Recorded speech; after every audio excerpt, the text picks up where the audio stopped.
Hello everybody, it's Alane, Freund, international consultant on high sensitivity, stumbling along in the pasture. I'm going to flip the phone around while I talk to you. This is a special video for the Are You Highly Sensitive Live members. We're out here in our vacation pasture, and I'm up here because I just brought 3 of my rescue herd, my equine assisted therapy herd. Sometimes we call them the equine colleagues up here for a little vacation because I'm taking my 1 week a month retreat, personal retreat, solo and silent. And let's see if you can see the little black one over there. And there's 3, these 3 over here, and there's one I have out getting a little extra food. And then another white looking one over there. I'm not sure if you can see, but I will go back to the beautiful landscape.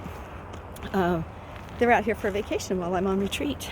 And they're on this giant, well, it's 50 acres. It's not giant as horses go, because in the wild, a horse travels usually 30 to 50 miles a day, finding all the different plants that they need and water and minerals. But this is 50 acres, and it is a wonderful place for them to be for a couple weeks. Some of them live out here full time. All of them get at least a month a year out here. So that said, I'm videotaping my replay email because I haven't written it yet. I've thought a lot about it, but it hasn't been written. And here I am out in the pasture. Not a great place to write on your computer. I'm walking out toward these 2 out here. What I wanted to say is that I'm happy to send this replay out to you that's in this email. And it's about my favorite topic in the whole world. If you were there, you heard me talk about how important I think differential susceptibility is. And I'll just remind you of the point that for a long time, the scientists and researchers thought that it was just a vulnerability factor, this trait of high sensitivity. But it turns out, due to lots of research, mostly spearheaded by Michael Plewis and Jay Belsky, that positive influences are equally impactful on the highly sensitive person to negative influences, maybe even more so. So there's a study where they looked at Romanian babies who were orphans. No, Romanian orphans, but I'm pretty sure they were all 0 to 3. And some of them remained in the orphanage, and some of them were placed in skilled foster care. Now, you might be thinking, what nasty research. They chose some of the children to stay in the orphanage and some got skilled foster care. Not actually, it's just what was available. But because they were in the system, these children, they received, we could research them. Their foster parents filled out surveys on them. The orphanage filled out information on them. And it was a longitudinal study. And what they found that for the children that had the trait of high sensitivity, the reactivity, the processing, the sensitivity to subtle stimuli, those that were in skilled foster care way soared above in their behavioral indicators, their quality of life. They actually did not show the usual, behavioral problems and socialization problems that children in orphanage would show.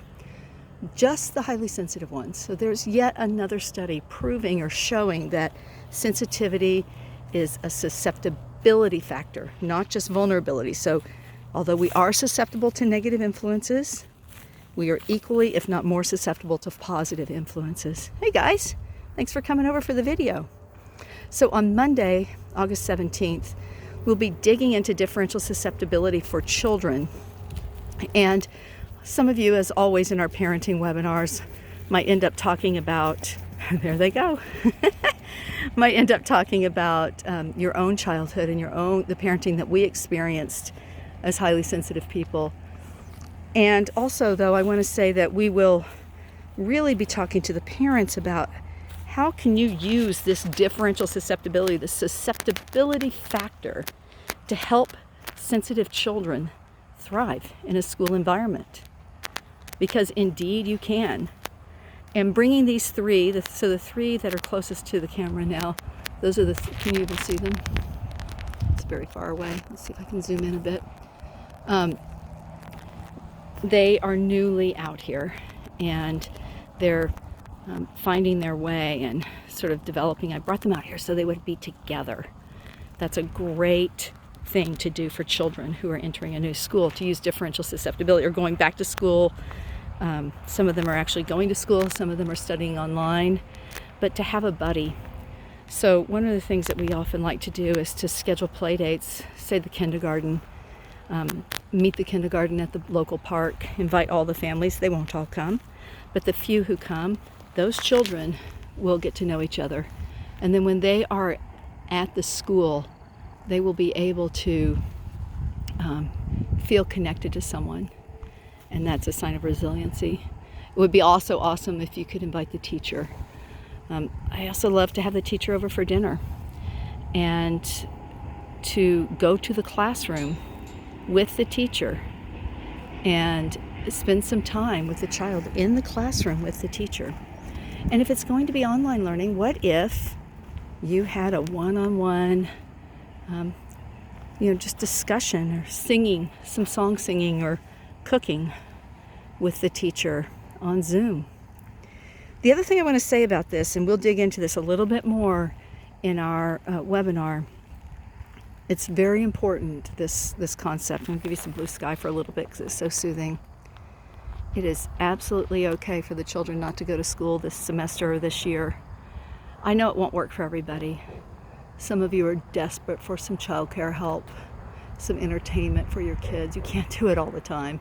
And if you've read Elaine Aron's new book, The Highly Sensitive Parent, that's her number one thing. Get help. Take care of yourself first. Otherwise, you just won't be able to parent. It's so true if you yourself are highly sensitive. So I hope to see you, and I hope you'll invite all your friends who are parenting to come and participate in this webinar. We'll be talking about everything from the very young child to the college kids who may or may not be going back to school. How does differential susceptibility come into play? I love this tree right here above these old rickety barns. Let's see if you can see the barns.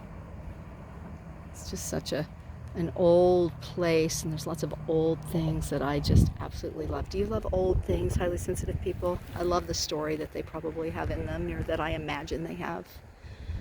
So I look forward to seeing you on Monday or in the replay, and I hope you enjoy the replay. If you haven't heard it yet, we really dug in.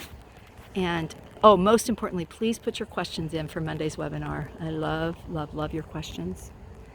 Finally, I wanted to tell you, I'm going to send out an extra newsletter in a week or so because I'm going to do an extra free webinar with a colleague of mine, Bob Bednarz. He has what's called Coffee Chat Fridays.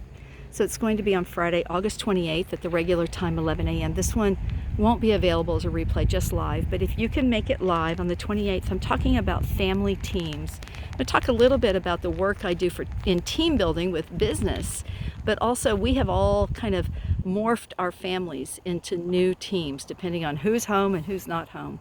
So we'll talk about the stages of the team building, and then about how temperament and various traits impact how our teams function or our families function. So I think I'm going to I haven't decided on the exact title yet, but I'm thinking, is your family a dream team? So I'd love to see you there. Thanks for listening. Thanks for being a member. You mean the world to me. Take care. Bye-bye.